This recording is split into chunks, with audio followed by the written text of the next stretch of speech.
And now, our feature presentation. To infinity and beyond! My name's Bond. James Bond. That'll do, pig. Bad boys, what you gonna do? Sorry with the box. Who's in the box? Ew! Get off of me!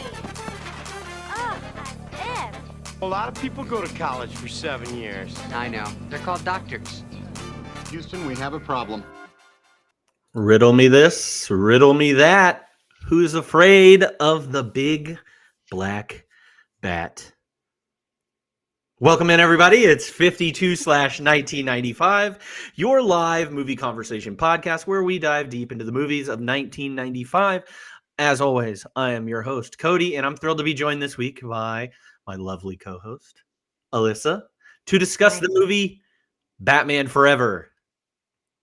So if this is your first time joining us, we're glad that you're here. Every week, 52 in a year, to be exact, we explore a different film from the year 1995. Why? Because it's 30 years ago, and that's fun.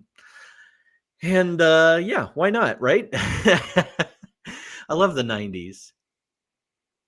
It's not a bad time. They're a good time. Good times were had, you know?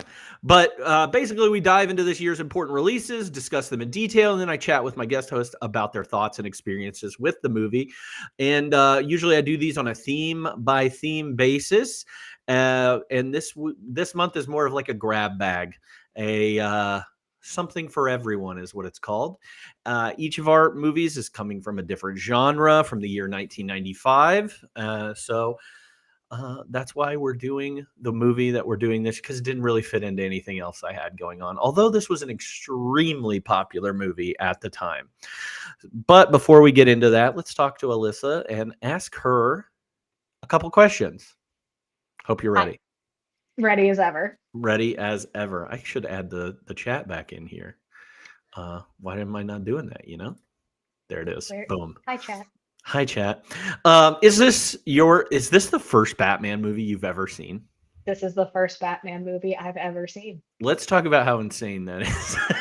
Not that you have never seen a Batman. That's not insane. That's not the insane part. But this is the one this is the one that is where we introduce you. The only thing that could make this possibly worse of your introduction to a Batman movie is if we would have done Batman and Robin. That would have made this so much worse. Which is actually, ironically, the reason I picked this episode to do, because I thought that this was Batman and Robin.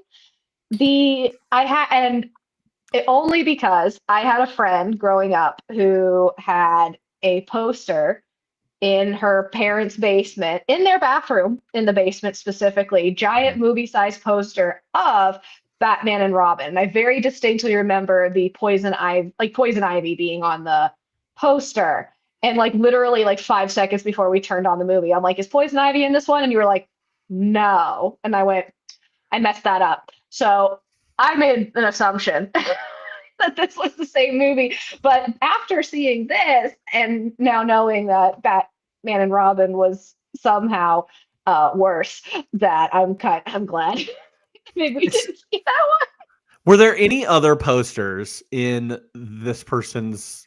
I can't remember. Okay, I feel like there was, but like that is the one that if you went to the bathroom, that was the one that you were staring at.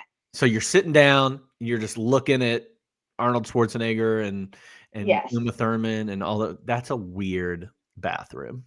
I feel like they had other movie posters in the basement, but like none. Did they have like a theater down there, like a theater room kind of thing? I mean, there was like a big comfy couch and a TV, and that's like, yeah, we'd go over there and watch movies in the basement, but it wasn't like a theater situation. Yeah. It was a rec room. Very interesting. It's still interesting. I mean, I get it because my sister at one point lived or worked at a movie theater and had access to a lot of like the movie posters and stuff. And oftentimes I would collect movie posters whenever I got a chance, but they were never like good ones. Mm-hmm. They were always ones that people just did not want. Like people first come, first serve when it came to that. And so, I mean, Batman and Robin, that's not a bad one, I guess, but It was very colorful. I just Yeah, remember the it's very poster being bright. very colorful, and maybe it's why it sticks out in my memory. Yeah, and that's the thing about the Batmans that we're going to discuss. The Batman that we're going to discuss, Batman Forever. It is a lot more bright. It is brighter and more colorful than the predecessors of it, the Tim Burton Batman, which were very dark and it's very black and white and yellow, and that's really it. Like it's So Yeah. I need you to kind of re-explain to me. okay. So, but because Tim Burton was on this film, wasn't he? He was an executive producer on this film, but Okay. he was asked to not direct this movie. Okay, but he directed the last two with Michael Keaton. Yes. So Michael Keaton was Batman. Tim Burton was the director for both. hmm Tim Burton is an executive producer, not the director. Not the director. Val Kilmer is the Batman, not Michael Keaton. Right. And Alfred is the same. Alfred is there are, I think, two characters in this movie that are the same. And that is the same actors anyway. And that is Alfred and Commissioner Gordon is the same. Okay. So Both they're it- like in the same. So is this kind of like canonically Mhm. in this universe? Is this kind of like a James Bond situation where one Batman is gone and a new Batman assumes his place, like a 007? Not like that. Like that storyline or that theory of James Bond. That's not like this. This is just a straight up replacement. This is Bruce Wayne. What do you mean he's a different looking person? This is the same Bruce Wayne across the board. So they pulled a Halloween Town High. Yeah. Yes. This is a different Marnie or whatever. Different Marnie. In the fourth movie, it is a completely different looking person. Yeah. So that's kind of what's going on here. It's very like soap opera thing to do. Like, oh, Philip died and now he's come back as this. This is Philip still. He changed his face or something like that. I don't know. But yeah. Same Batman. I mean, it's the same Bruce Wayne across the board. Canonically, this is supposed to go together from the 1989 Batman to now. Now, there have been some things that have been retconned. I believe that there's a comic series that came out that continues Batman. It's called Batman 89, and it just continues the Michael Keaton Batman in comic book form. But for the most part, this set of 4 movies are all within the same universe. Mm-hmm. And that is Batman, Batman Returns, Batman Forever, and Batman and Robin. And honestly, I think the last 2 names should be switched. That this one should be called Batman and Robin. Yes. That makes sense. We get introduced to Robin. And then with the 4th one, you can make it Batman Forever.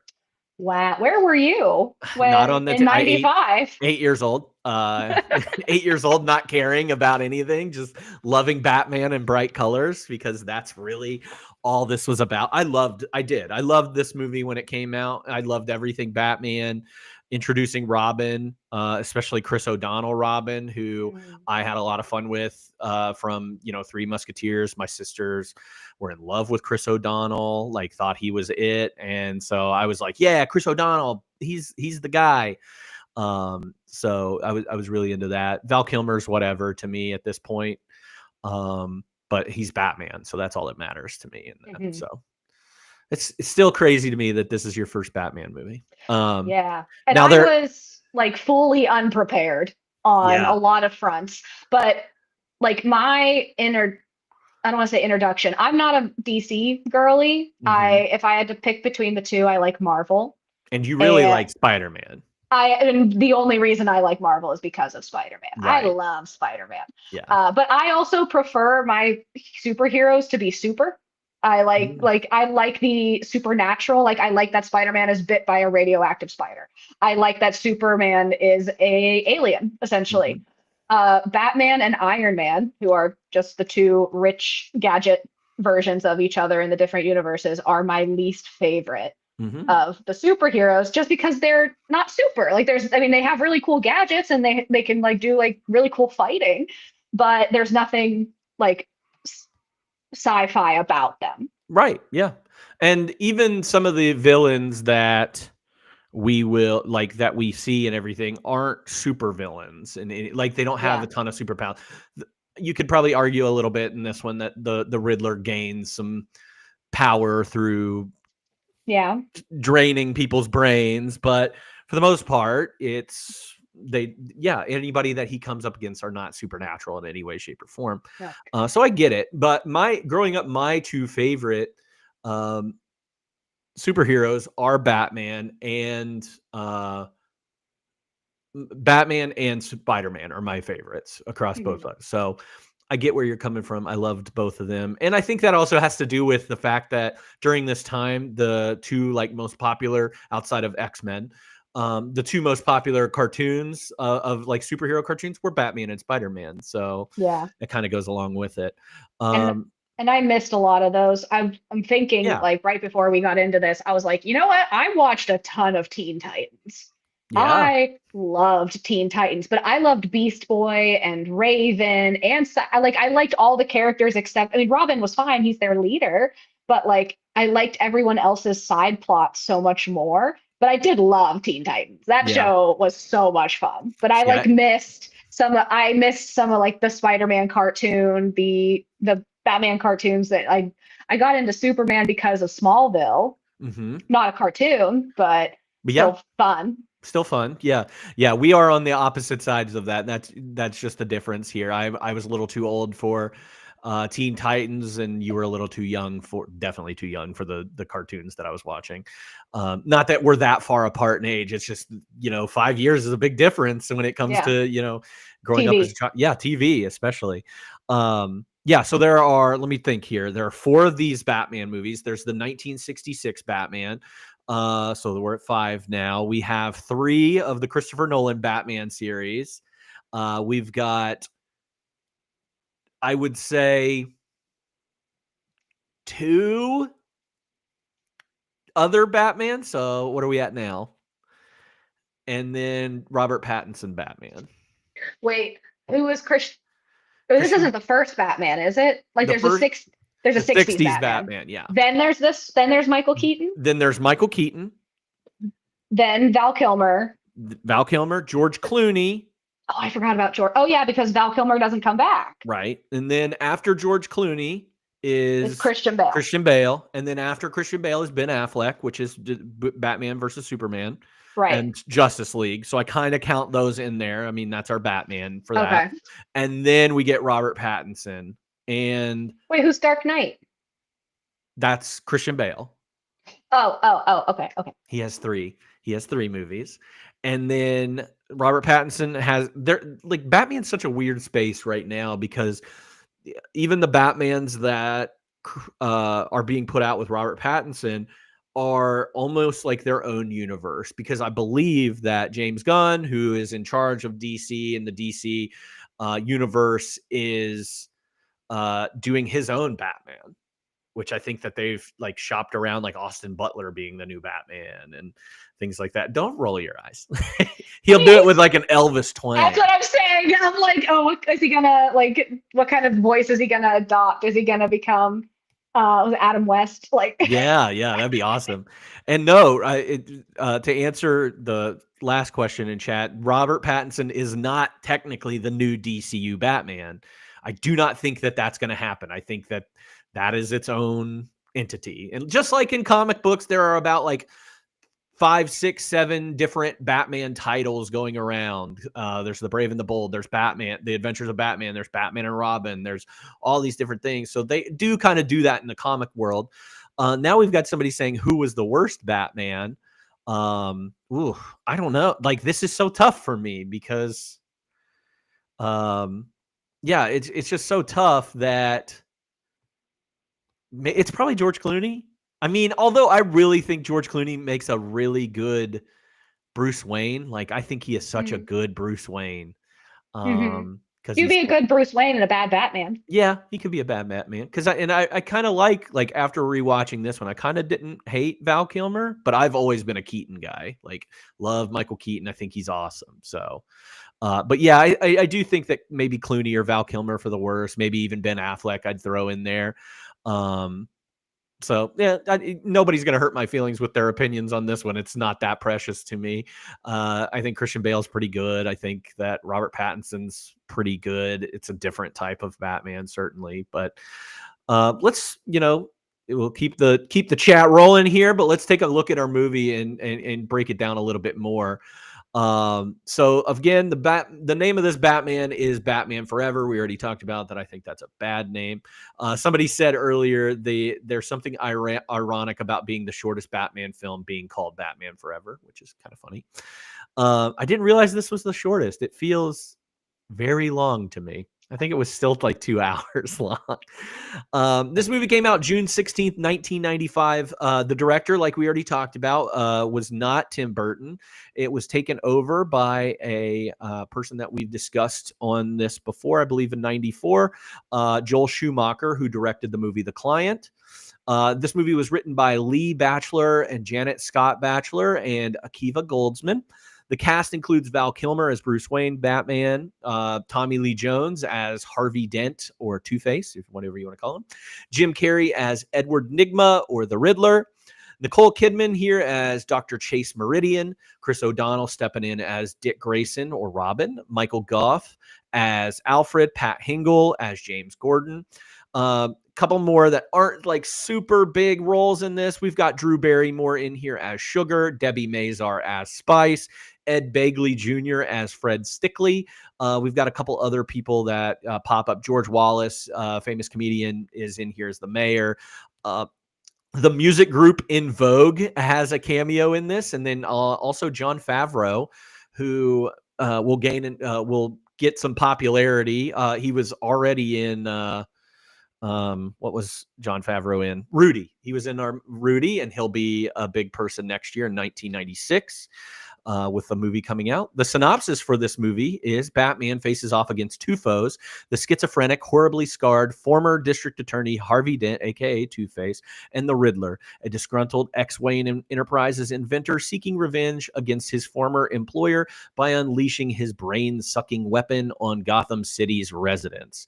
As the caped Crusader also deals with tortured memories of his parents' murder, he has a new romance with psychologist Chase Meridian. This movie had a budget of $100 million. This is only the second movie at this time to have a budget of $100 million or more. We already talked about the first one. That was True Lies. And it paid off for True Lies, and it pays off again for Warner Brothers here. This movie made $336 million worldwide. That makes it it's the number 2 domestic movie behind Toy Story, and it is the number 6 worldwide movie. So Wow, yeah, did some good. Rotten Tomatoes gave this has this at a 41%. IMDb has it at a 5.5, and Letterboxd sitting at a 2.5. Roger Ebert, not a big fan of this movie. He said, "I like the look of the movie and Schumacher's general irreverence toward the material, but the great Batman movie still remains to be made." This is the second time I've mentioned this woman. She gave us our Species good review last week, and she gave us another great review of this. She said, "Burton went over the edge. Schumacher merely goes over the top. Result, bigger, battier, and better." Susan Wojcinski or Linska, something like it. USA Today, she gave it 3.5 out of 4 stars. So high praise there. And you wouldn't know it, but this movie was actually nominated for 3 Academy Awards. Did not win any of them. Did get nominated for Best Cinematography, Best Sound, and Best Sound Effects Editing. Not winning any of those. There is a big legacy with this movie. Obviously, there are tons of toys and promotional tie-ins and things to this. So you've got your Kenner action figures. Kenner, shout out Cincinnati. That's where toys, action figures were made. Mostly the Star Wars toys, and then these toys. Batman at Six Flags, Batman the Ride was, shaped came out because of this movie.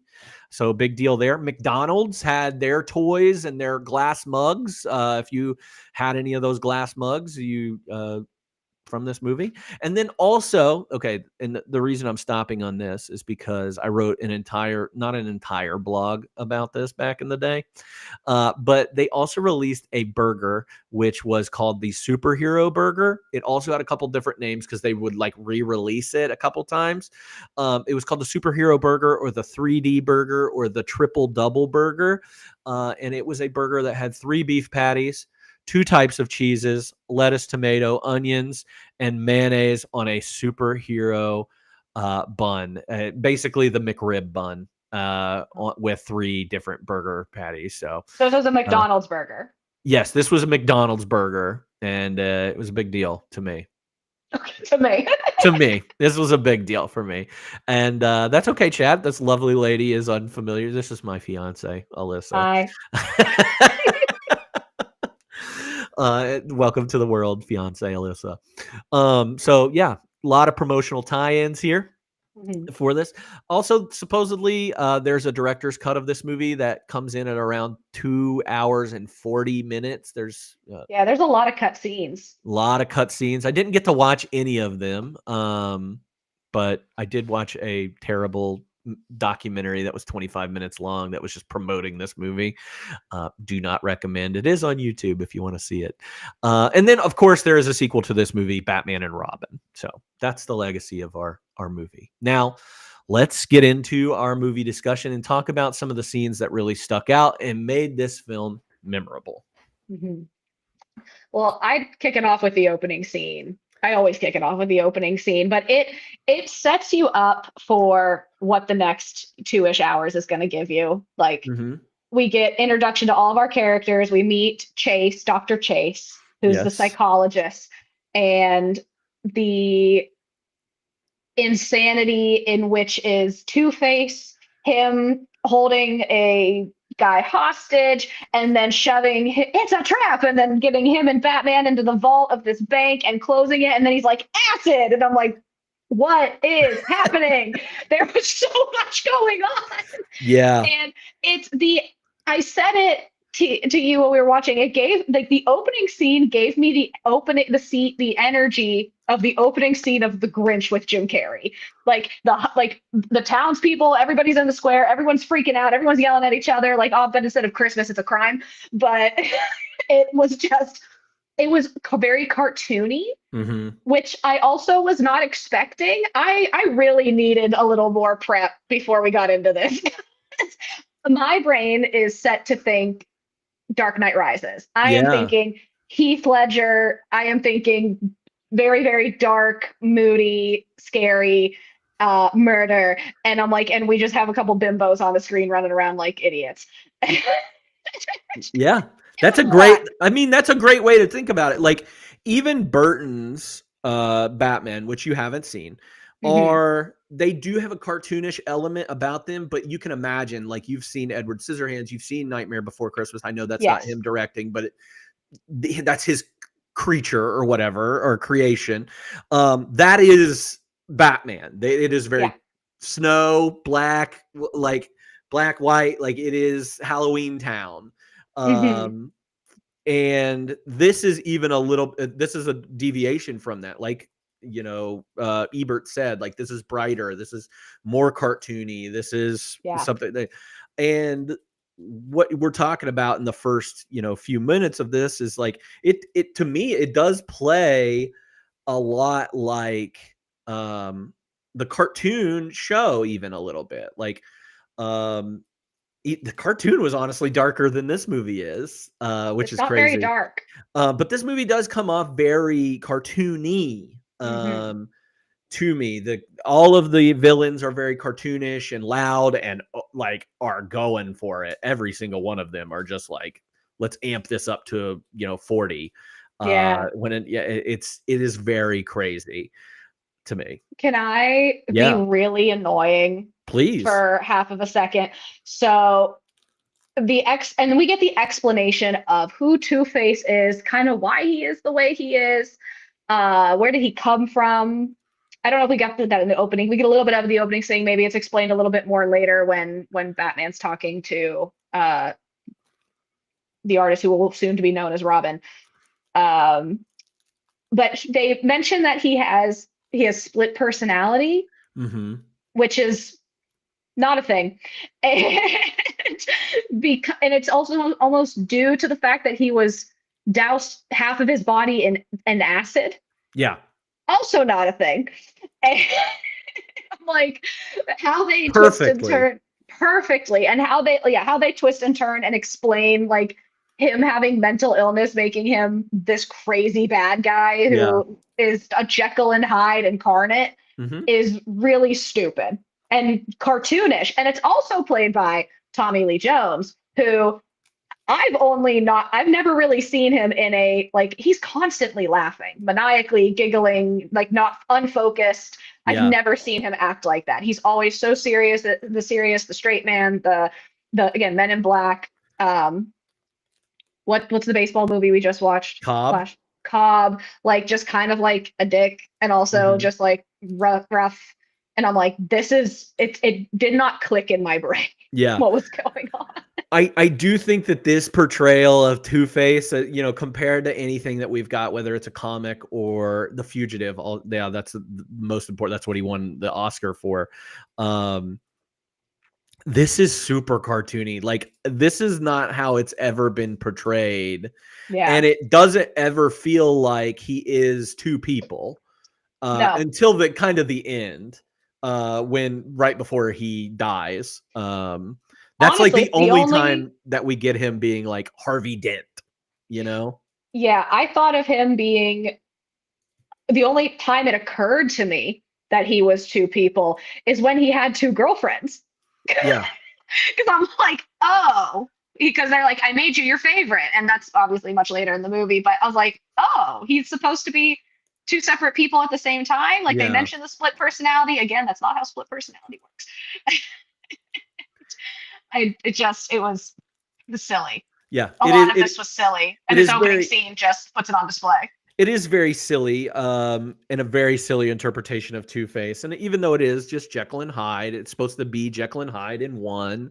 And in the comics, he does refer to himself in the third person, but like us, or not third person, but I guess he refers to himself as us. Oh.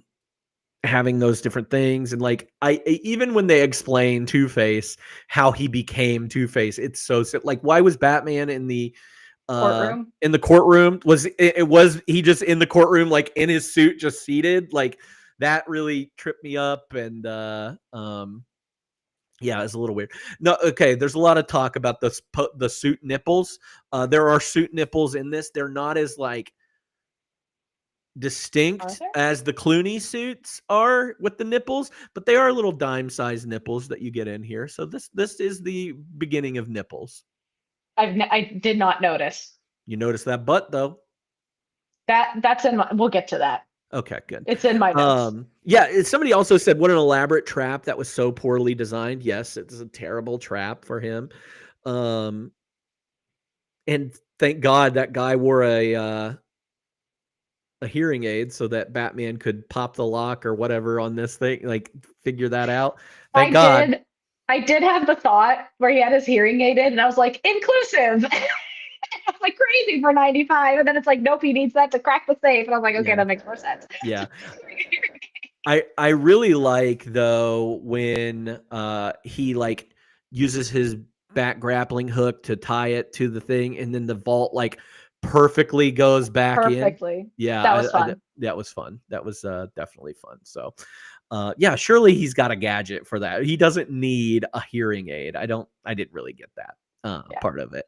But we get the introduction of Batman to Chase Meridian in there, and like, she's already jonesing for him, like immediately, which I'm going to talk about later as well.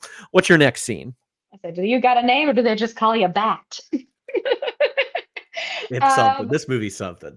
My next scene is, I just titled it Jim Carrey is Insane. Okay. I like that. Because, I mean, which Jim Carrey's always insane, but we get the introduction to one of Bruce Wayne's employees who's working on an invention where you basically get to read people's minds or internalize their thoughts. Well, the invention is supposed to put you in the TV. It's Yes. basically like 3D TV, which sounds insane. But like insane in that was the big thing, like 3D TV.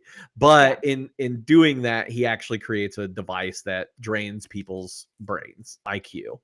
Right. Did he, and like, again, I might have missed this. Did he know that was what was going to happen? No. He didn't. Okay. He I thought it was like a ruse, No, he didn't know that until that guy that he ends up killing.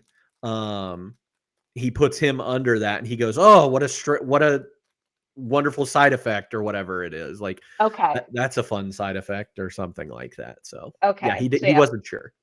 Yeah, he's this like kind of nerdy, like incel-y, like heavy breathing guy who Obsessive, obsessive. And he's like not into Bruce Wayne, but he's like, he idolizes him and he works for him. And he's like, I need to get him as a partner on this project. And Bruce is like, yeah, like I can set something up with my assistant. And he's like, no, I need an answer now. And he goes, well, then no.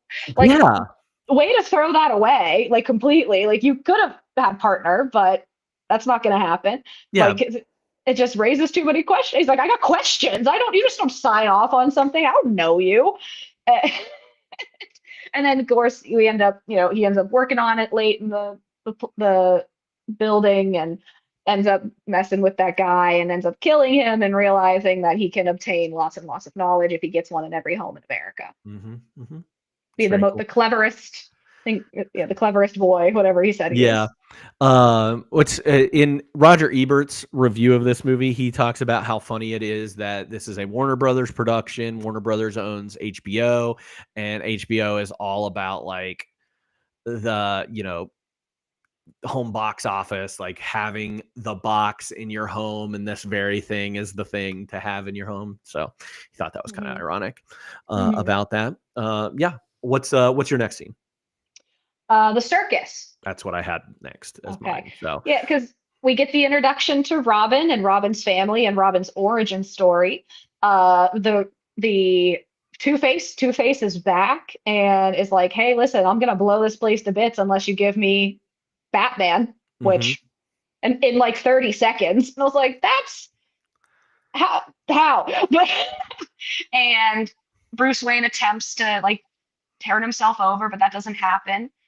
And I don't even remember how we got there, but I know Two-Face is thwarted essentially, except Robin, he and his mom, dad, and brother are all acrobats. Yes, they're trapeze artists. Is that canon?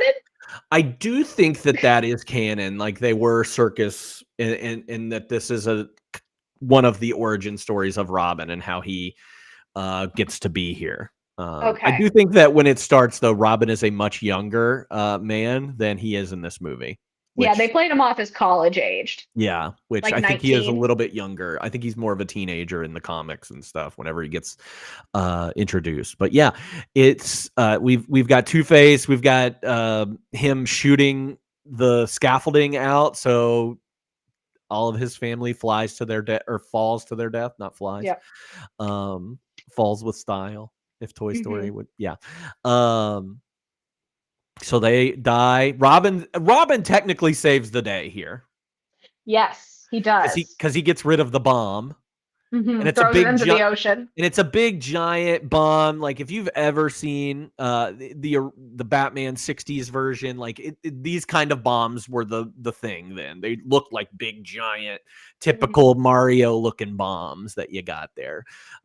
So yeah, he gets rid of the bomb and Bruce can't save the family and everything because he's not in his bat suit or whatever, and just sad little thing happens here. But leads to Bruce Wayne taking in this, his name is Dick, right? Richard? Yeah, Dick Grayson. Grayson. Yeah. Okay, because they called him Grayson a couple times and then they kept calling him Dick, and I was like, I thought his name was Grayson. I didn't pick up that was his last name. I thought it was his first, because I've heard the name Grayson before. Yeah, the Flying Graysons were what his family were. Okay. Yeah. Dick Grayson is a crazy name. That's his name. I love Dick Grayson. Comic book wise anyway.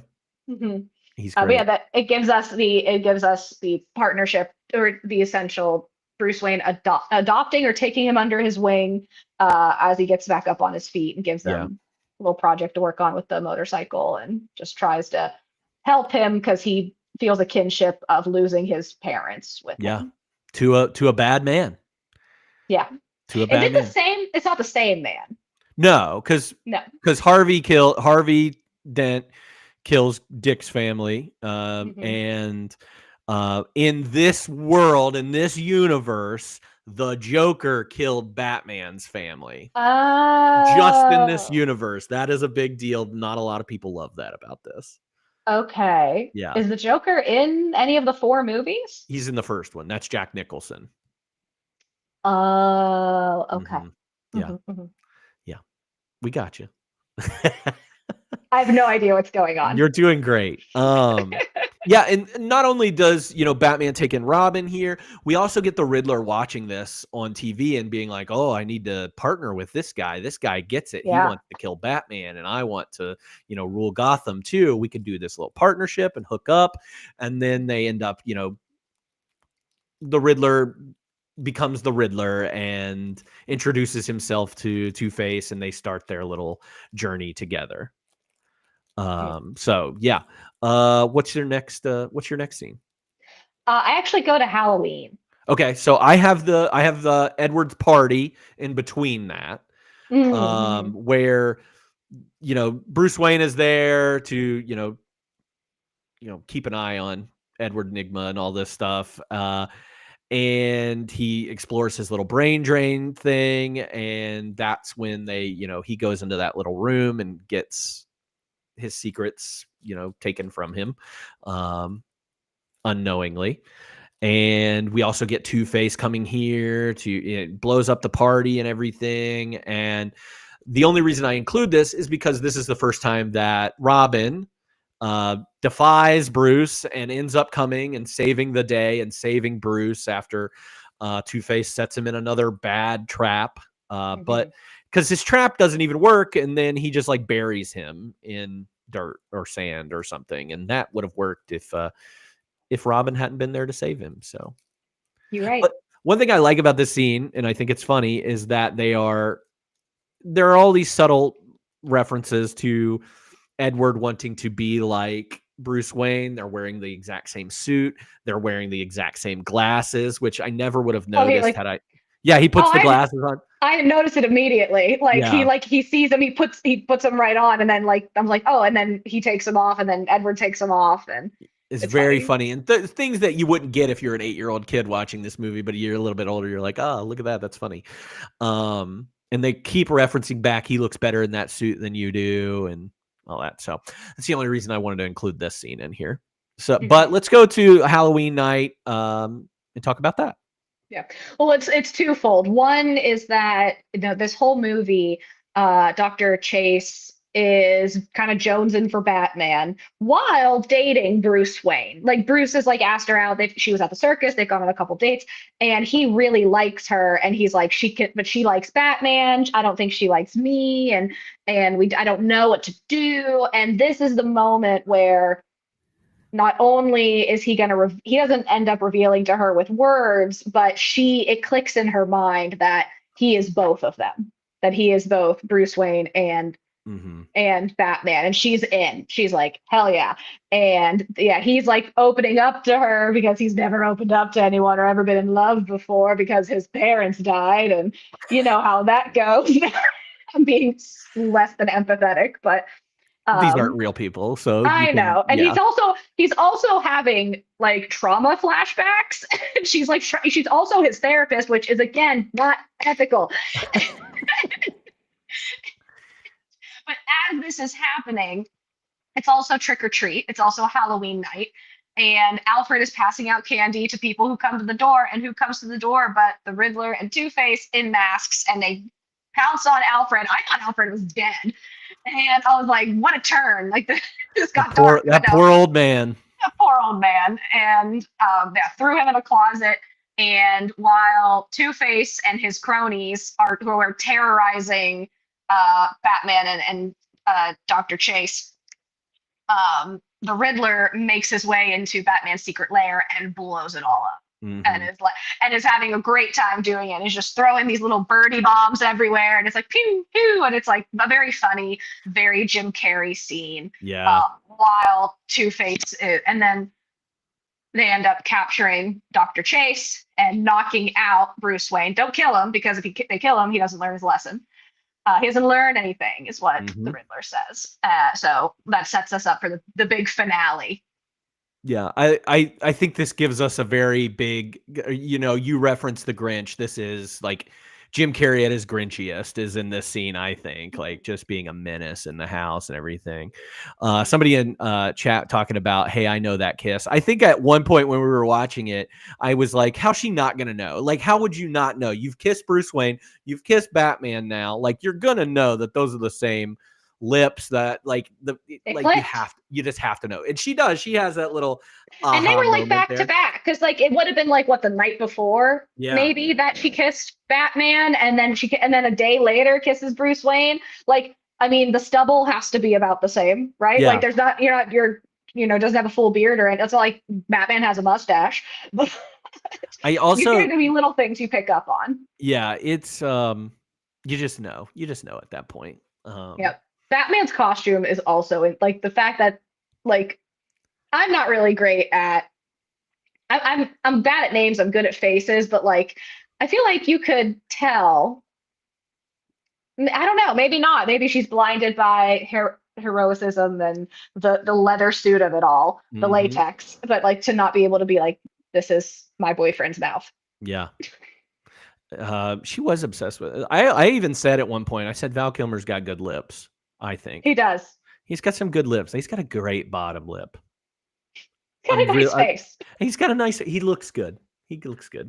He's Val Kilmer. Come on, he's your Huckleberry. All right, so we get to that. Oh, one thing I want to talk about this is like after that whole meeting with Chase and like her being like, I'm actually into Bruce Wayne now. Like I'm into him. He's like, all right, I'm done.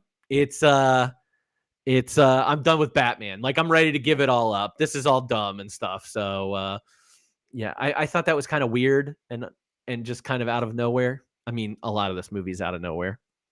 Well, she realizes that what she has is that she actually likes this guy. And it's not like, she explains it a little bit that, she's like, I'm into the bad boy, the motorcycle, the leather jacket, the guy who smoked, like, whatever, the bad boy in high school, even like she gets like, she's like, I've always been attracted to this guy, this mysterious whatever. That's her manic pixie dream girl in a way. And that's the Cody Waits of high school. Yeah. Is the manic pixie dream. Yeah. Definitely motorcycles and leather jackets galore. That's what when people say they like the bad boy, they usually just put my name in. They're just like, I'm kind of looking for a Cody kind of guy. Yeah. Hey, I'm kind of a bad boy too. I'm bad at everything. Oh, got it. That's a joke.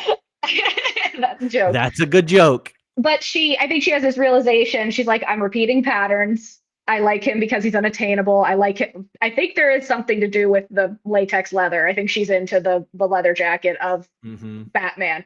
I'm like, whatever floats your boat, girl. That's a kink. Don't kink shame. We don't kink shame. I do not yuck her yum. If that's her thing, she's don't into yuck it. Anybody's yum. But I think she's like, Bruce Wayne is nice to me. He's kind. He's into me. I don't know if this guy's into me. He wants to bang me. He showed up at my window like I asked him to. But this person over here is actually wanting to date me and be with me and not be weird about it. So I think Andy's rich. It helps. Rich. It does help. It helps a lot. And then we get our, I think next scene is probably the final showdown, right? Yeah.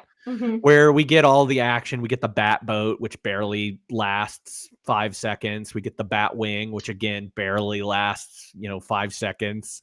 We get a little bat submarine action in here. We get them swimming in the bat suit and all this stuff just to get on the island, and then the island separates in some way. Like it's it's the Riddler's lair or whatever. That's where everything's getting beamed into. And at this point, Chase has been kidnapped already. She got kidnapped on Halloween night, and Two-Face Robin has an opportunity to kill Two-Face and let him go, and then he, chooses the Batman route and doesn't want to kill anybody, so he lifts him up, and then the Two-Face gets the upper hand there. Yeah. Then they all go inside, and Robin is captured, and Chase is captured, and Batman has to choose. Bruce Wayne has to choose. Do you want to be Bruce Wayne and save this person, or do you want to save the Boy Wonder as Batman? That's the big thing there, and he saves them both somehow because they're in the same tube. Yeah, that was my thing. I was like, they're in the same tube. I could, if I'm Batman, surely I've got enough grappling hooks. I can save everybody, and he does. It's not a hard thing. Of course he does. You're right. And he saves the day, and he destroys the little brain thing, and it makes Jim Carrey's head look weird, and yeah, it like deflates. Yeah, it's weird looking. And then Two-Face it dies. Yeah. Body count of 2 in this movie. Who else? The the employee. The employee. I guess, yeah, those are the only 2 people that really die in this movie. Because there's no like blood or anything. It's just very kid friendly in the sense that you want your kids watching violent stuff. Yeah, very kid friendly in the same sense. Yeah, this is the only point in the movie where I think we get a different version of Two-Face. We get a calmer, more collected version of Two-Face whenever Batman's like, Harvey, you never leave anything not up to chance or whatever. And he's like, oh, you're right, Bruce. You've always been a good friend to me. How could I forget? And then he flips his coin. And then that's when Batman throws all the coins up and confuses him. And he falls to his death. Like a cat. Yeah. Too many shiny. It's like too many shiny things. Like the little pointer. He's like, just make a new coin. Just be okay with it and shoot them both. Just kill them. That's what I would have done. Nobody ever does those things. I was kind of surprised that Robin was not pissed that Batman killed Two-Face. See, but I think he did it on purpose. To take that away.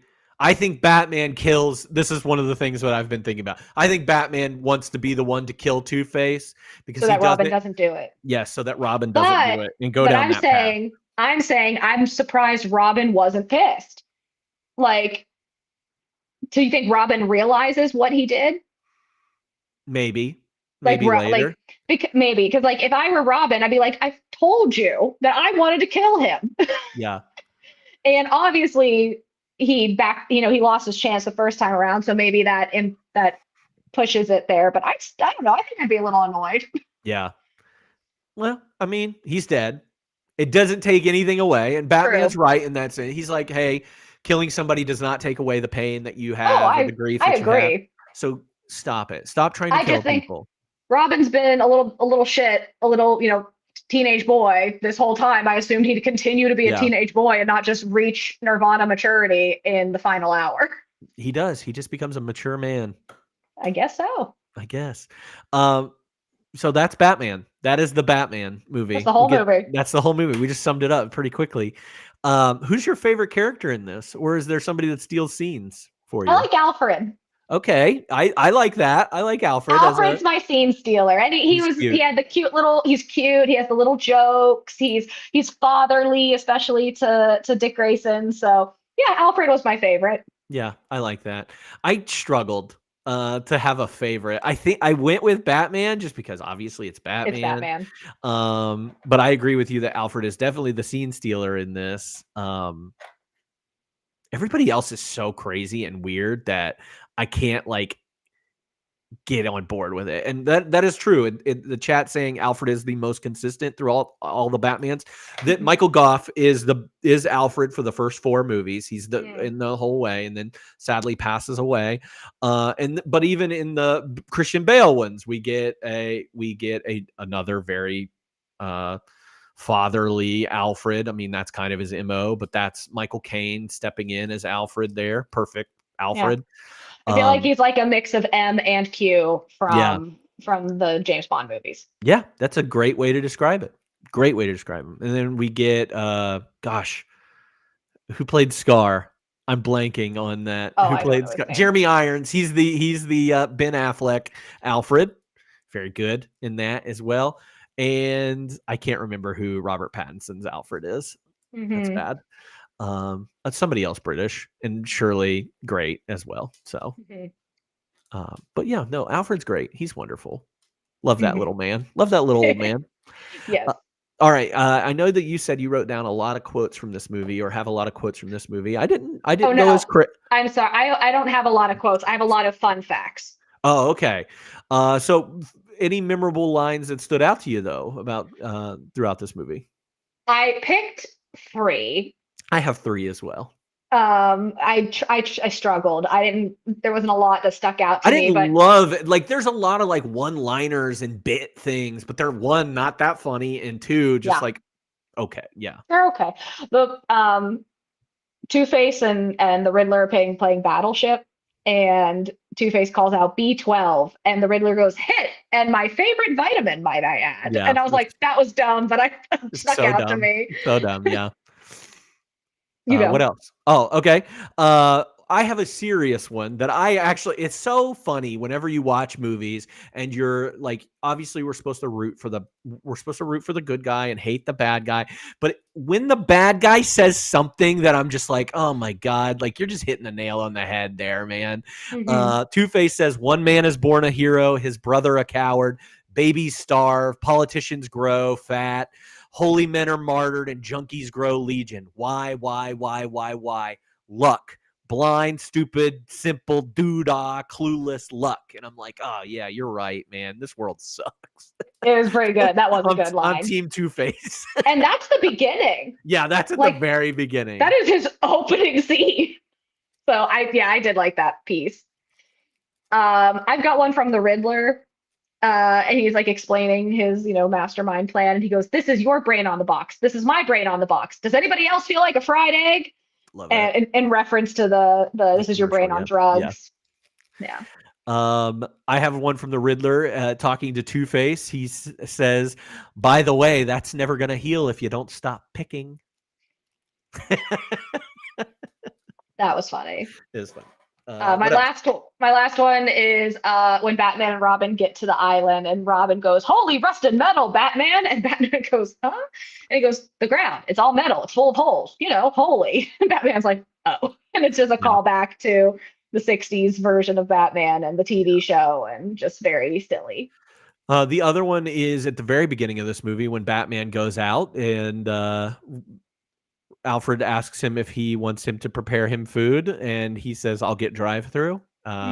One, I think it's a very funny opening line for Batman as he's getting into his Batmobile, just seeing him pull up. But also, like, after, I think about it, I'm like, oh, yeah, this was used in the McDonald's promotional material, so it just kind of fits perfectly. Like, I'll get drive-through. And then, he rolls up in the Batmobile to it. Wow. Yeah, smart. Wow. They're getting us there. So those Dot, those were my 3 lines that I picked out. What else? Did you have anything else? That was it. All right, now it's time for the biggest laugh, cry, scare, or thrill, thrill. What moments packed the biggest emotional punch for you? I struggled Yeah. a lot.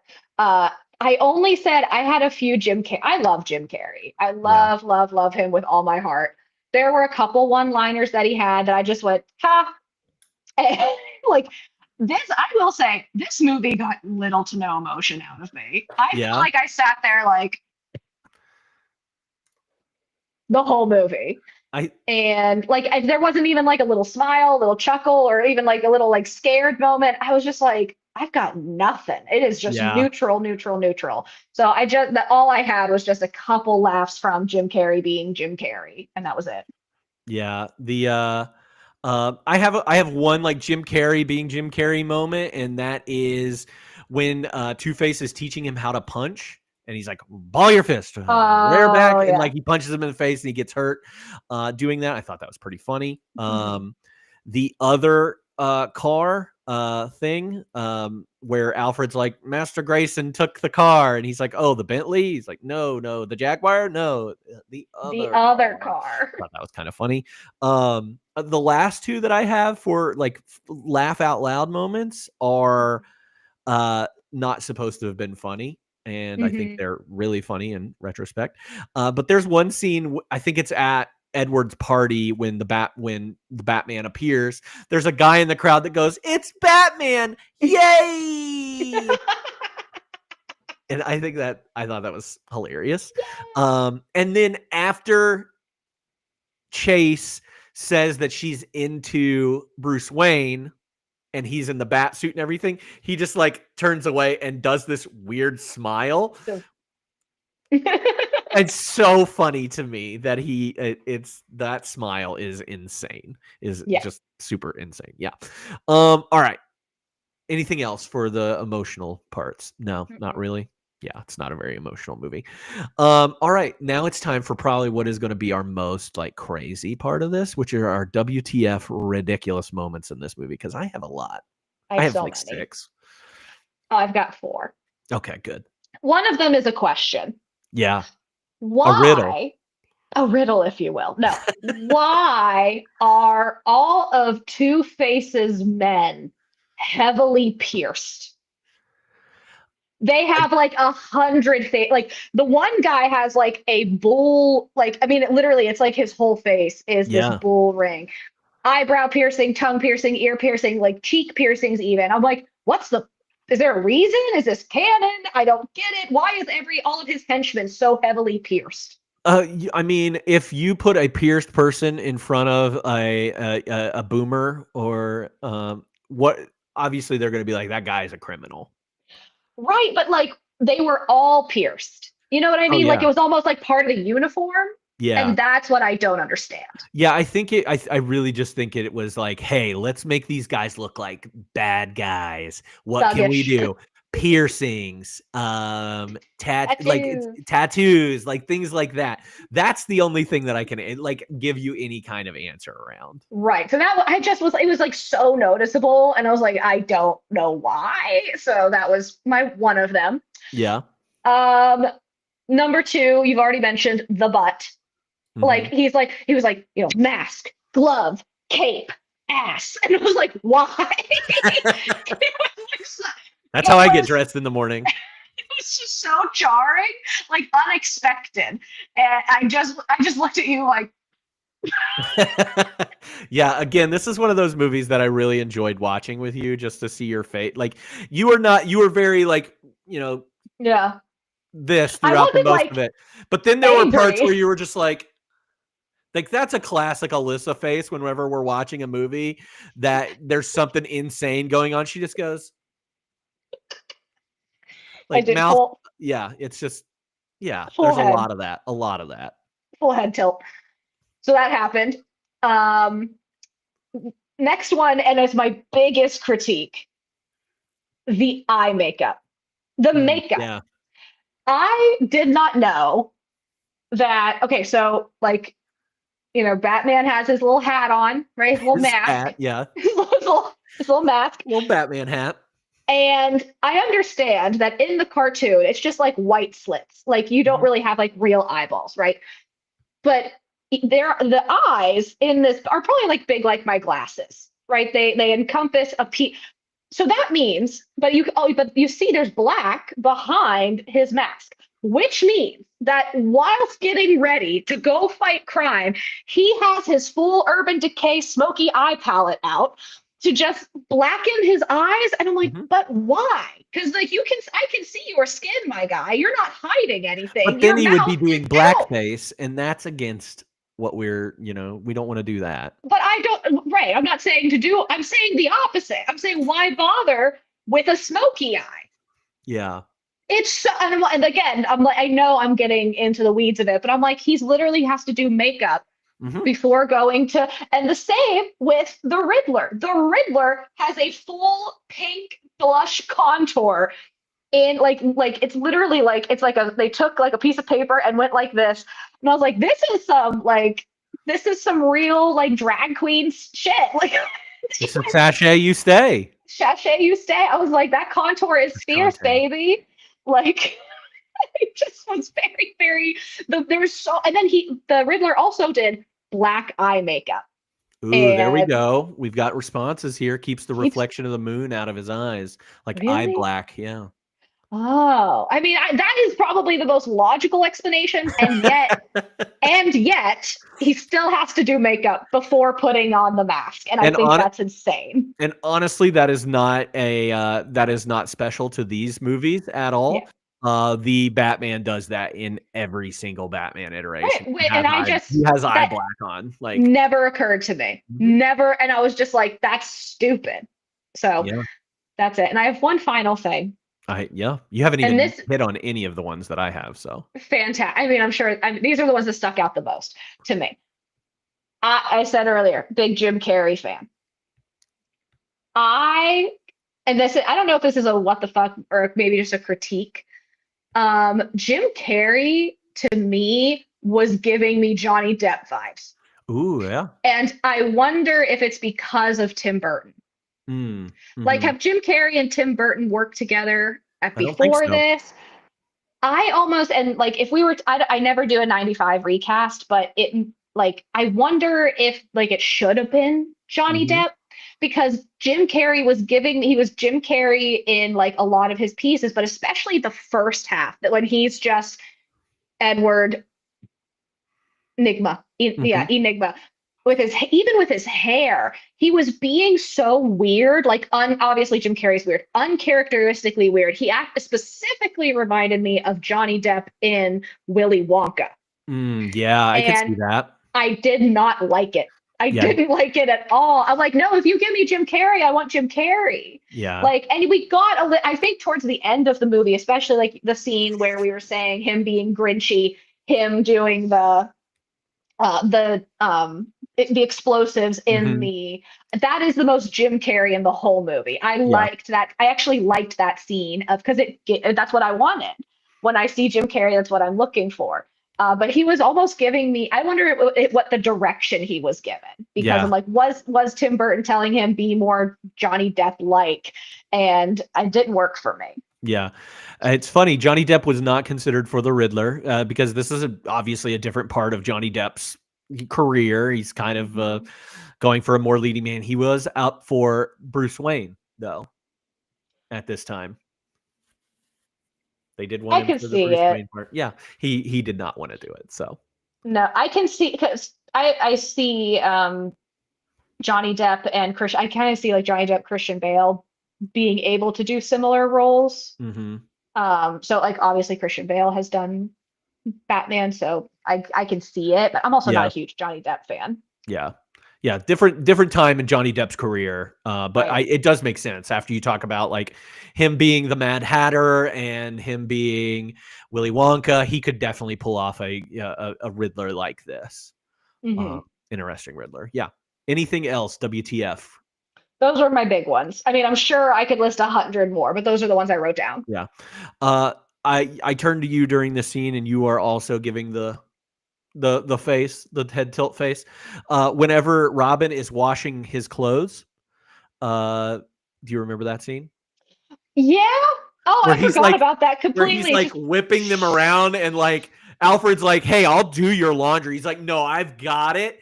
Doesn't want to use a dryer, one, which is fine, but also like, why are you wringing out your clothes and then hanging them on the line? Like, they're nunchucks. yeah, and like that's where Alfred's like, "Oh, maybe this kid can, do something." Like, it was weird and stupid, and I hated it. And then he like mops the floor. I was like, I hate it. It's dumb. I'm like, you could have just Super not dumb. gotten the floor wet. Yeah, that would have been it. Or like you hang the clothes outside. I own a mansion and a lot of land. Like, hang the clothes outside, or use a dryer. I'm pretty sure the crappy clothes that you own are not can't be dried. We'll put them on a gentle cycle. I don't know. Like, just it's stupid. There's one point where Batman is leaving in the Batwing, the Bat plane or whatever it is. The Batwing is what it's called. And he's driving by, and Commissioner Gordon's like, "Yay, Batman!" And Batman gives him a thumbs up from the Batwing. There's no way. What's the point of giving a thumbs up? Nobody's seeing that thumbs up from the sky. That's like a guy in the sky right now giving me a thumbs up, and me seeing it. No, that's not how that works. Symbolic. So that pissed me off. Robin is kind of racist in this movie a little bit. When he's driving the Batmobile, he does like a Latino Oh yeah. yeah, very bad. Did not. I He's was like, like, hey, puppy. yeah, it's very much like that. And I was like, Robin, my man. I love 95. 95's wild. It's so good. Also, Jim Carrey needs to cool it on the cane tricks. He does the same he does like the twirl and then he'll like put it on his shoulder and catch it. He does it too many times. Made me very angry. Fair. And I was like, come on, man. I mean, what would you do if you had a cane? Like I'd do it twice and then I'd be like, okay, that trick's not that cool anymore. I need to think of something else cool. Again, the Riddler is a loser. Like I've seen drum like majorettes or whatever use a stick and throw that thing up in the air and do crazy things with it. He could have come up with a few more tricks. That's all I'm saying. I wanted more cane tricks. I wanted them to be different cane tricks. He does the same two over and over. Hated it. Also, I don't know if it's necessarily a WTF because I think it's super intentional. This movie's super horny. Like Nicole Kidman and is the giving it all in this movie. I would like thank you for bringing this to our attention. You're welcome. I knew this would get it. I don't usually pull reviews, but I went through. I love reading Letterboxd reviews after, and I pulled this one specifically for this reason. It was a 3-star with a heart. And can I just read it to you? Yeah, absolutely. I can't see it.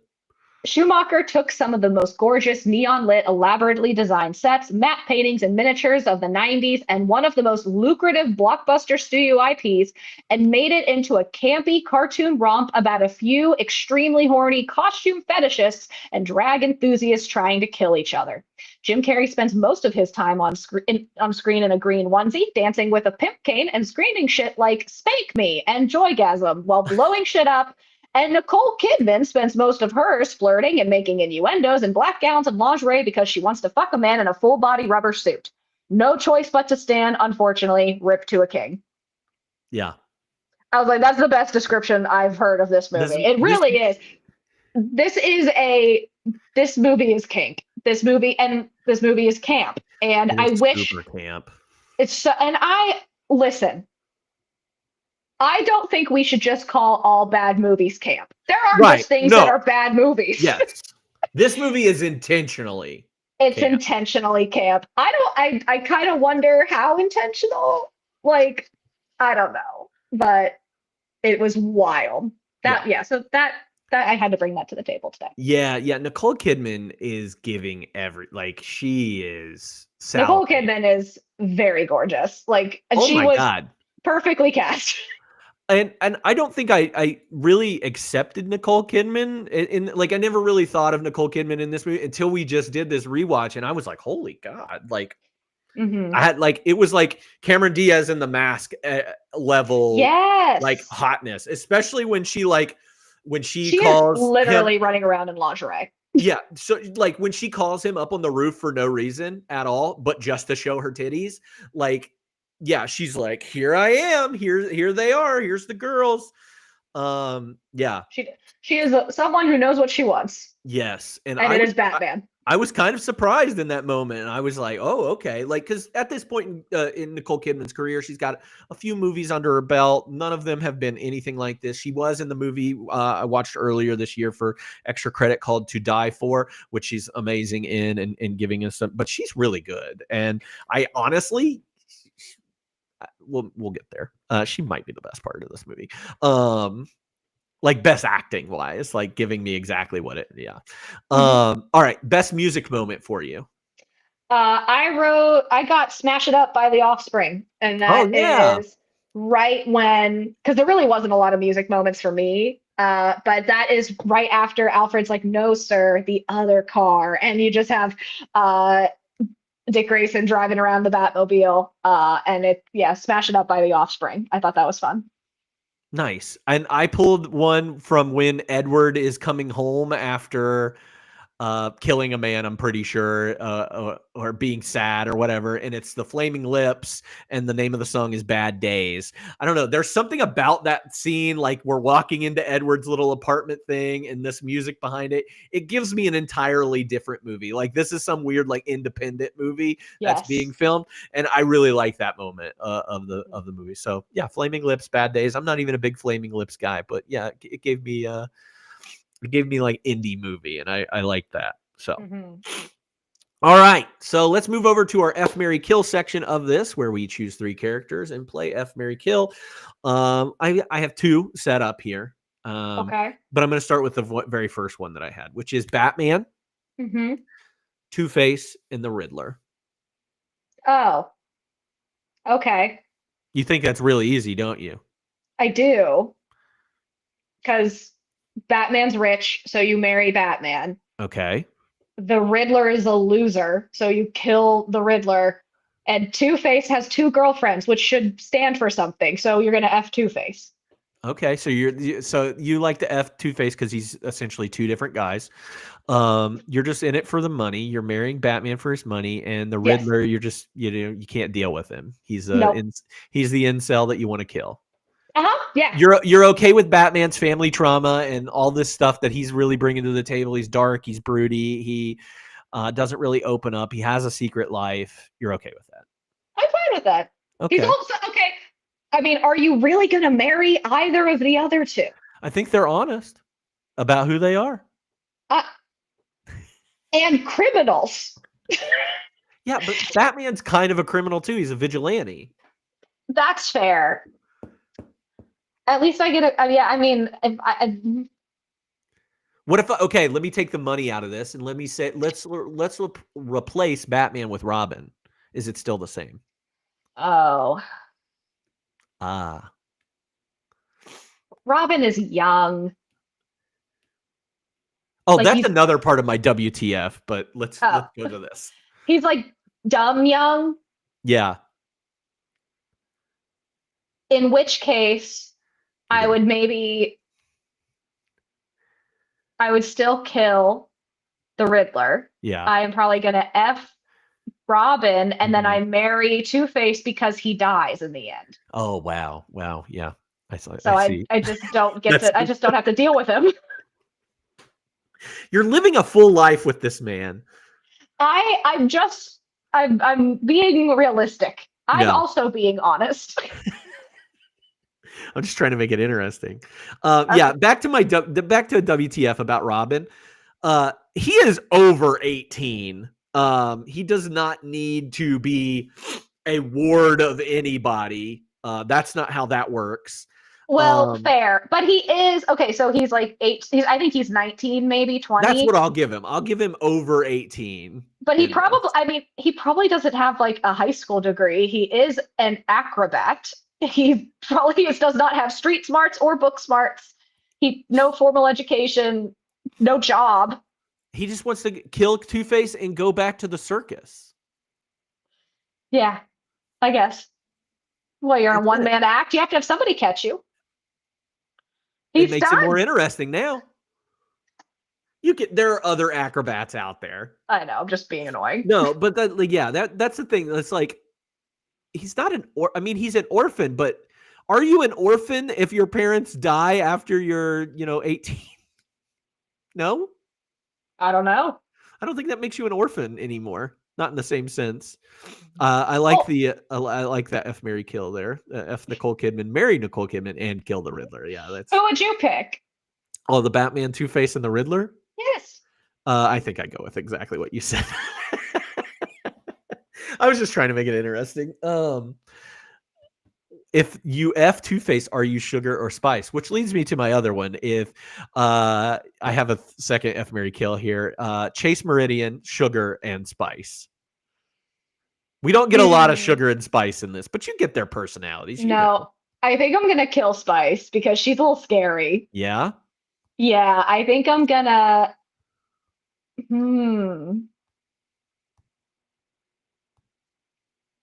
I think you know what? I might go controversial here. I'm gonna F Chase. Yep. I'm gonna go Nicole Kidman because she's hot and she's down. And Yes, Sugar is a definitely. ride or die. Sugar's a ride or die. She was helping out. Like, again, her boyfriend is Two-Face, but she's like, yeah, I'll let Jim Carrey put his arm around me at his party and he can pretend I'm his girlfriend. And yeah, I can slip, the little, turn on his brain machine to take down the Batman. She's a ride or die. I'm going to marry Sugar.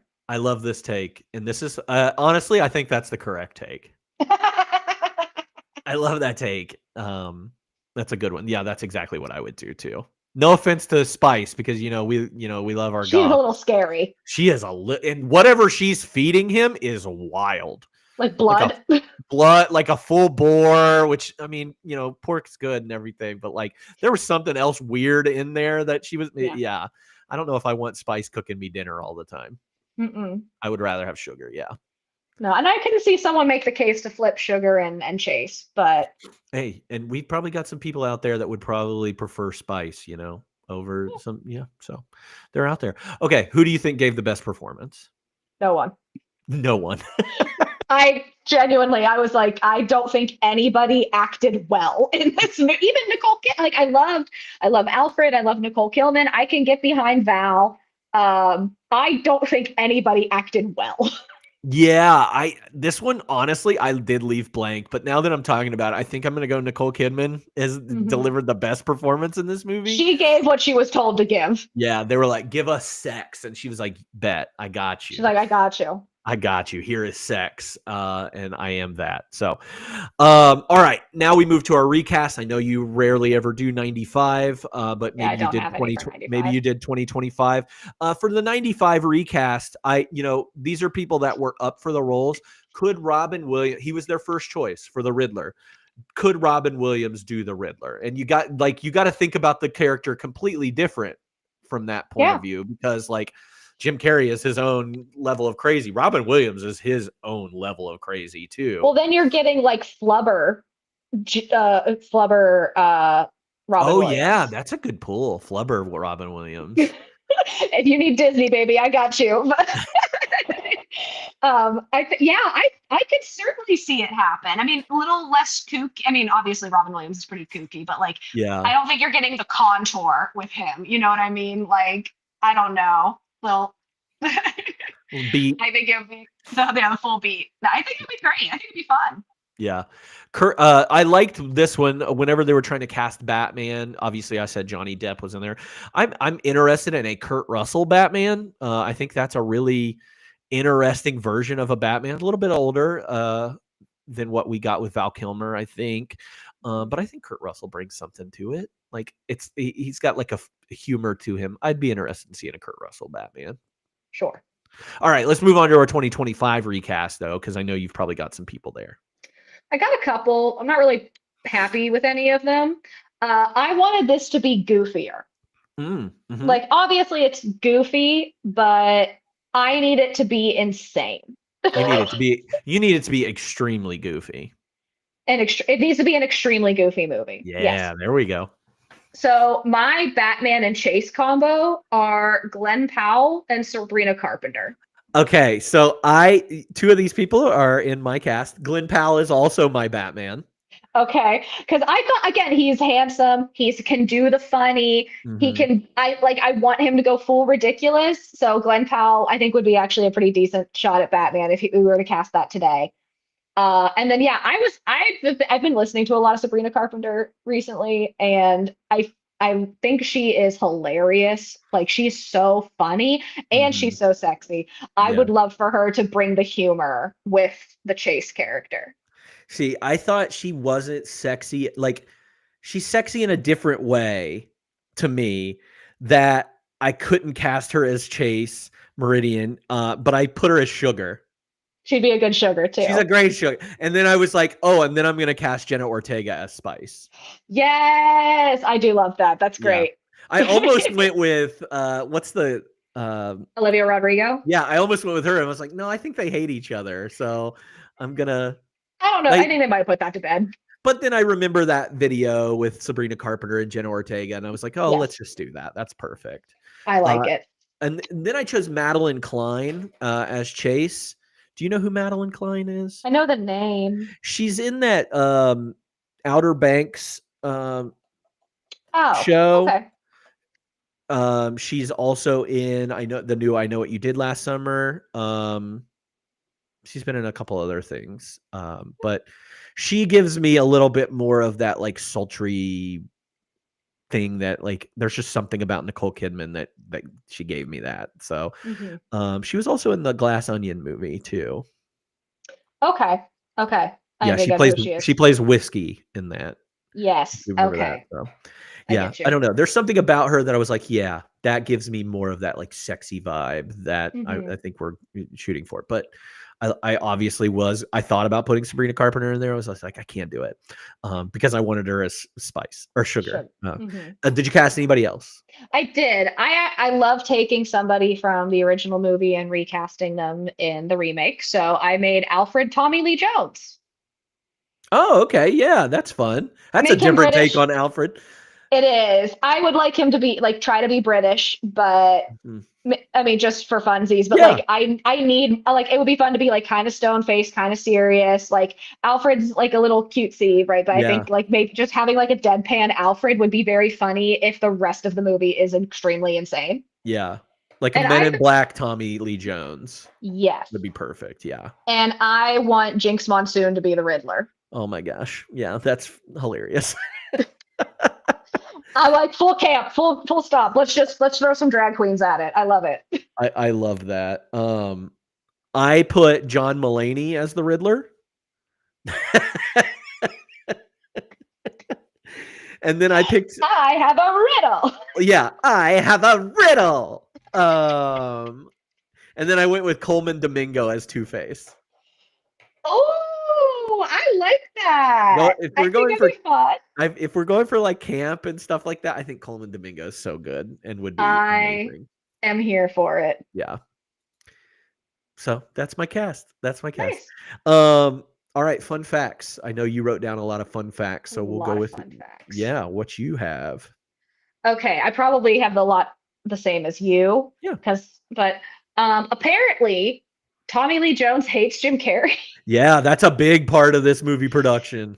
Yeah, and I brought it up specifically because in 1994, both movies we watched last year, Dumb and Dumber and Cobb, came out the same weekend. And Dumb and Dumber blew Cobb out of the water, totally overshadowed it. And in Tommy Lee Jones's mind, that was kind of his like big moment, which I saw both those movies. I don't think it was going to be that big, but not what he wanted. That was his big, like, star-defining Oscar moment, he thought. And when he met Jim Carrey, he was like visibly angry. So that's funny. Love that. The Batmobile was usually driven by stunt drivers, but Chris O'Donnell insisted on driving it himself, and he crashed into a curb and dented a fender. Classic. Jim Carrey's original idea to shave a question mark into his scalp had to be scrapped since he was due in court to finalize his divorce. Yep. That would have been very funny. Yeah. Oh,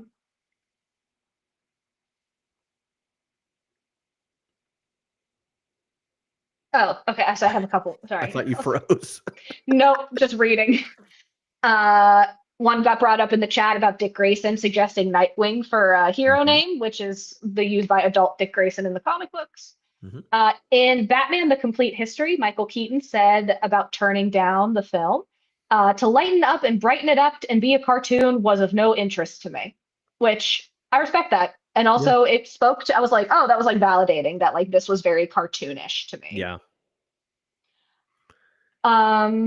When Riddler and Two-Face invade Bruce Wayne's home, Two-Face flips his coin 3 times. Did you notice this? No.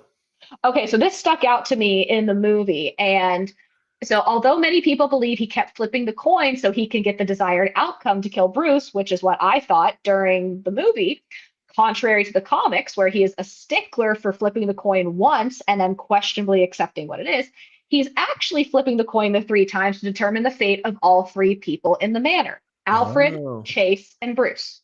Oh. I was like, that's so interesting. Like, yeah, he keeps flipping the coin, and I was like, what's he like? Why is he flipping it 3 times? He's not getting the outcome he wants. And it's like, no, that's not it. So he's actually determining their 3 fates. Oh, interesting. So yes, I like that. The movie, what? Oh, I love this fun fact. Shout out to Cincinnati. I'm sorry. I feel like I'm stealing all No, these fun no, facts. you're good. These are all the ones that stuck out to me. So the movie was going to be shot in Cincinnati using the old subway tunnel, which is actually up for debate right now as to what to do with this subway tunnel. Currently, 30 years later, we still don't do anything with it. Mm-mm. The exterior of the Gotham City Hippodrome, the arena where Dick Grayson's family is killed, is based on the exterior of Union Terminal, a famous 1930s Art Deco train station in Cincinnati, which I think is crazy because Union Terminal is also the inspiration for the Hall of Justice in the DC universe.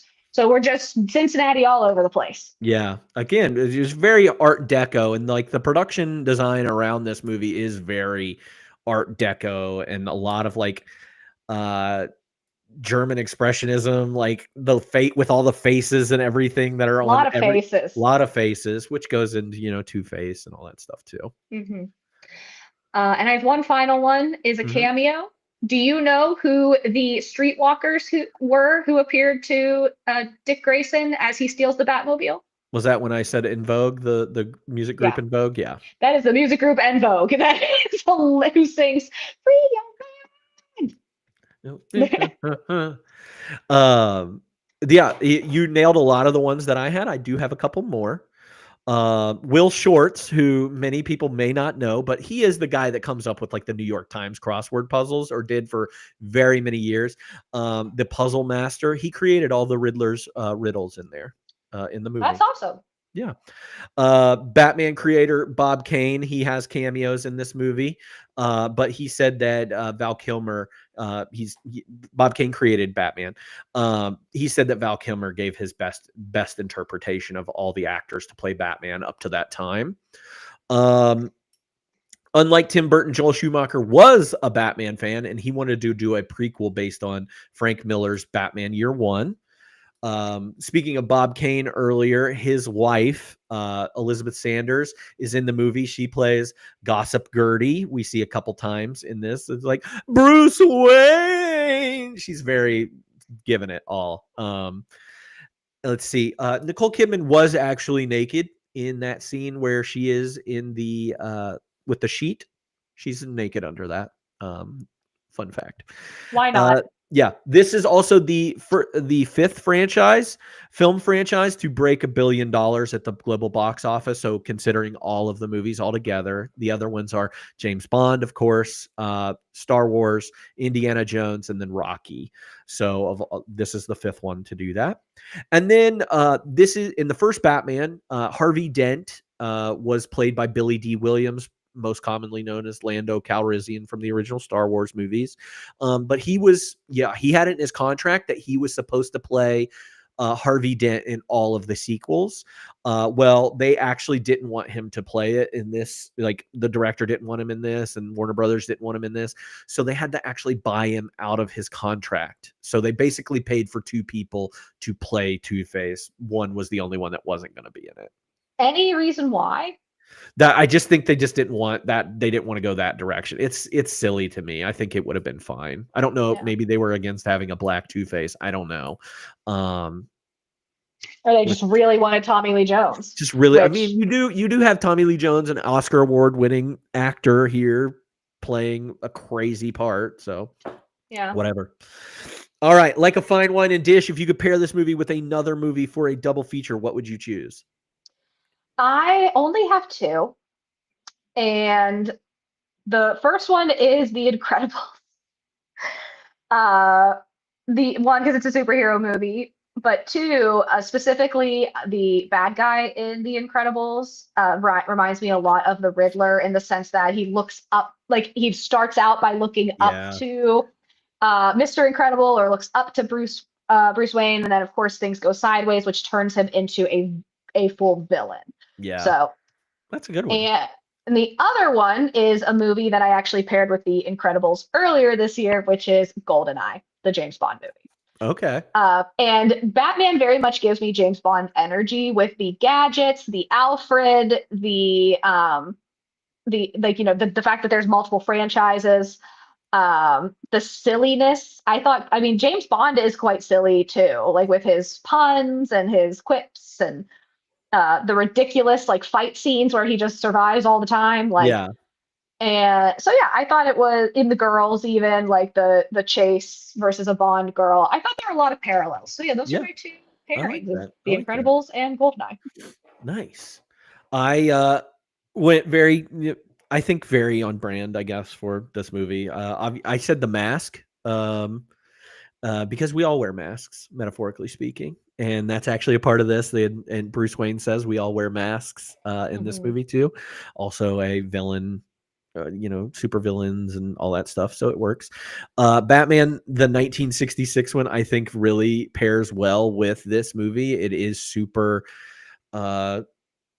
campy and weird and over the top, and I think it really that movie pairs the best. If we're gonna say out of all the Batman, that one pairs the best. I think this movie is a combination of like a perfect combination of the 60s Batman, Frank Miller's Batman. There's a lot of Frank Miller stuff in here. Obviously, it's not as dark as Frank Miller's Batman. And then like the video game Batman that we get later, or the cartoony Batman that we get. So I actually think they do a good job of nailing a lot of Batman kind of stuff in here.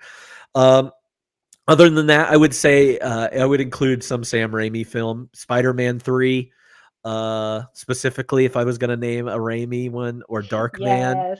I think that really goes with it. So it's very campy, I guess. So all right, on a rewatchability rating out of 1 to 5, how likely are you to rewatch this movie? I gave it a 2. Yeah. I'm not like 100% against watching this again. In fact, I wish I had a different mindset going into it. I had Dark Knight Rises energy, and I got This was that. not what you were expecting, was it? No. So I needed, if I go, I wouldn't mind watching it again to go into it with this is camp, this is insane, this is supposed to be a silly, goofy little time, to get a better, like, to actually, I don't know, because like reading through, I know it has like a whatever score on Letterboxd, but I'm like, the reviews are like very good. People love this movie. Yeah. And I usually like dumb, bad, silly, campy movies, and I did not like it. So Yeah. I was like, you know what, I give it a 2. I'm not rushing to go back and watch it again, but I'm not like absolutely against it. Yeah. I gave it 3, just because I think it is fun. And not a bad read. It's silly, it's fun, it's funny, it's dumb. Shows you a lot of glam in Mhm. this. So yeah, 3. Overall rating out of 5, what did you give it? Get a 2 again. 2. Okay. Nice. I gave it a 2.5. And I think that half point bump, I agree with you on I do not like this movie. Like, I don't love this movie at all. Or think that it is the Batman that I want it to be. There is like, I think I bumped it up because I caught all of the things that make it Batman. Those elements where I was like, oh my God, this is straight out of Arkham City, the video game, or this is like, especially like the henchmen and stuff like that. Like, that's straight out of a video game. And the old, like the holy rusted metal stuff and the big bomb and the silliness of the villains.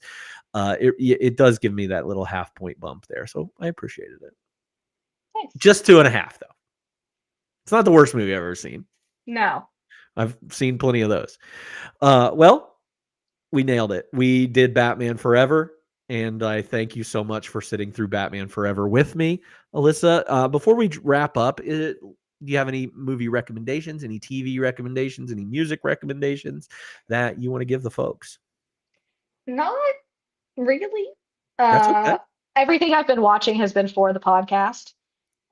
So in terms of movies, TV wise, I've been watching a lot of Community. I'm a big fan now. I've very much so enjoyed it now that I'm in it. Like Community. British Bake Off is over, which is super duper sad, and I need to fill the void in my heart. I've been baking. Back to baking. I made pumpkin bread not that long ago. What was the? Huh? It was delicious. I am excited looking ahead of movies. I am excited for the next Wicked movie to come out next week. That is very much so. Like, I want to see it in theaters. That'll probably be the only movie I would see in the theaters this year. Yeah. But I watched Wicked a few weeks ago on a plane because I had a 3-hour plane ride, and it's a 3-hour movie, and I was like, perfect. Not as fun to watch on a tiny screen, and I'm like, okay, that means I have to get to the theater to see the second part because I'm not going to want to watch it like streaming on TV. So yeah, that's kind of it. What about you? Well, I've other than the same things that we watch together, I have also in doing my side quest of going through the Marvel movies for whatever reason, because I saw Fantastic Four was added to Disney Plus, and I was like, well, I don't want to watch, I don't want to just watch it cold. I need to have some prequel to it. Like I need to watch all the Marvel movies and TV shows and stuff. So yeah, I'm currently in the middle of that. I am on Captain America, and I watched them on the timeline on Disney Plus. They have like, you can watch the entire timeline, which includes television shows and one shot things and shorts and everything like that. So I'm on Captain America Winter Soldier now, but I really enjoyed the Iron Men from that. Like they really nailed Iron Man. 1, 2, and 3 are just so good, I think. But of those, like and don't get me wrong, I love Captain America. Winter Soldier is probably one of the best, if not best, movies in the whole Marvel Cinematic Universe. So I'm in the middle of that one now and that rewatch. But yeah, that's really all I've been watching. Nothing new, fun, crazy stuff, just stuff for the pod. So, and if you want to recommend anything to us or tell us what you're watching, you can do that by joining our Discord server and talking to us there. You're always welcome to follow me on Instagram and check out my account on Letterboxd. All those links are available from the Linktree links that you can click on either above or below this or whatever. Nobody cares about Chainsaw Man. Next Sunday, or not next Sunday, because I will actually be not available. Thanksgiving. Having Thanksgiving next weekend. So I'll have to push that to probably the Monday or Tuesday of next week. So be on the lookout for that announcement. I got to figure that out with my guest. But we're going to be continuing our theme of something for everyone. And we're doing a documentary next week. So we usually do a couple documentaries throughout the year. And this month we're doing the movie Crumb. So if you don't know anything about that, look it up. It is about a cartoonist and a cartoonist from like the 60s and 70s, and he's an interesting guy. It's a good documentary about a person that's not like amazing, but it is a very good documentary. So we'll be checking that out next time. And then, of course, we've got our final extra credit theme of the month called Let's Talk About Your Family, where all our films are about the family coming together for better or worse over the holidays, things like that. And those 3 movies are My Family or Mi Familia, Bye Bye Love, and Home for the Holidays. And that pod will be on Wednesday, November 26th at 6 p.m. So right before Thanksgiving for that one. But that's it. That's it for all of us here. Thank you for tuning in. We'll see you next time on 52/1995.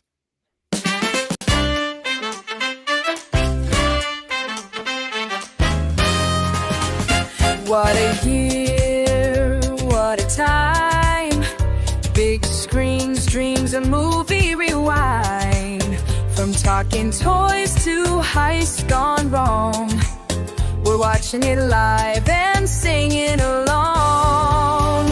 52/1995. Grab some snacks, we're going live. Action, drama, comedy gold. We're reliving the stories told. One movie a week, all year long. Let's roll the tape.